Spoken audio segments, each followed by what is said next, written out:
and welcome to glennzb TV. Whoops, got a bit droopy there. For Wednesday, the show that puts, it's me, glennzb, into your virtual headset. Yes, I'm bringing New Zealand to the world, and the world to New Zealand. And, I mean, I understand in the nature of breaking news, and you don't always have time to proofread and the rest of it, but we got this news this morning about kids and prescriptions and medicine, and the wording's just not quite right. Here's the story. A study into the pharmaceutical use of 1.4 million New Zealand children has revealed some significant increase in the use of certain prescription medicines. So, you see my problem? Did you hear it? A study into the pharmaceutical use of 1.4 million New Zealand... It's like we've been prescribed children to use to cure, and that's not right. Do you not understand what I'm talking about? It's not the prescription use of children, it's the prescription use... Come on, screen, do your thing. By children, that's right. This was so much easier when I had the pen from the Note 9. I had to give that back. That's annoying. Anyway, yeah, so it's the children are using the drugs. We're not using the children as drugs. Am I being too pedantic? You're being too pedantic, glennzb. Move on. All right. We've got this very worrying trend in book sales.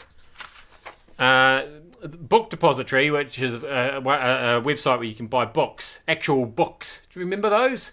I don't, but apparently lots of New Zealanders do. 600,000 Kiwis buy actual books from that site every year.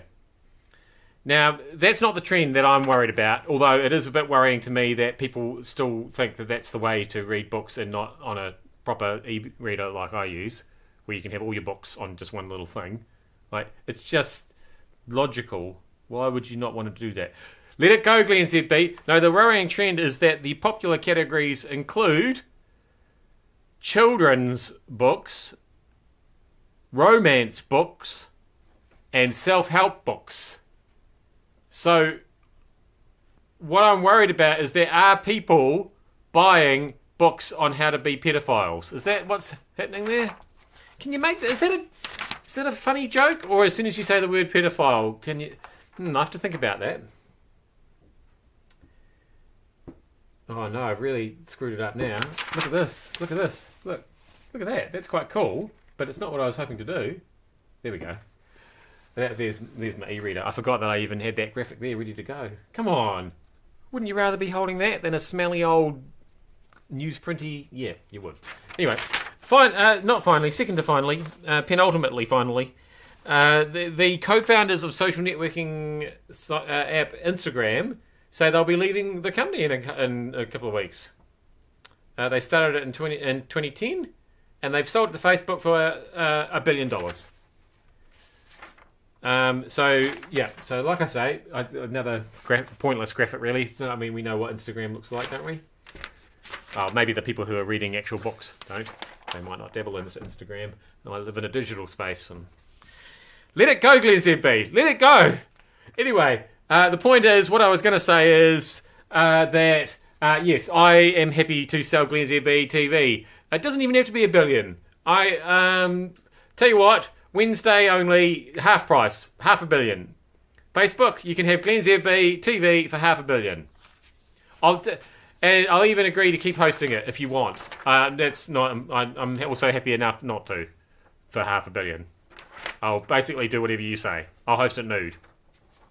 Finally, this actually is finally now. Weight Watchers is slimming down itself. They're rebranding themselves. They're not going to be Weight Watchers anymore. They're going to be just WW. That's clumsy. And then there are those people who always, when they quote websites, they always put the www at the beginning of it, even though you don't have to do that. And so it would be www. So I can't even say it. Would it have been funnier or less funnier if I had been able to say it? Not sure. But I wonder how long it will be before people forget what the W and the other W stands for. like that brand there. Something to do with chips. Was that what the C was? Cool fried chips. And this one I came across yesterday. I was disappointed when I went to opd.co.nz and it still just said Office Products Depot, because I read an ad yesterday for OPD and I didn't know what it was, and it turned out that it was... So that's not quite as a convincing argument as this one, obviously. And then I couldn't think of any others, and so I'm really regretting that I've put the WW ad story on the end of this now. There's so many things about today's episode that didn't go as I was expecting to go. It's good to have a surprise though, isn't it? Thanks for having me in your virtual headset. That was glennzb TV. Who knows what will happen tomorrow? Not me.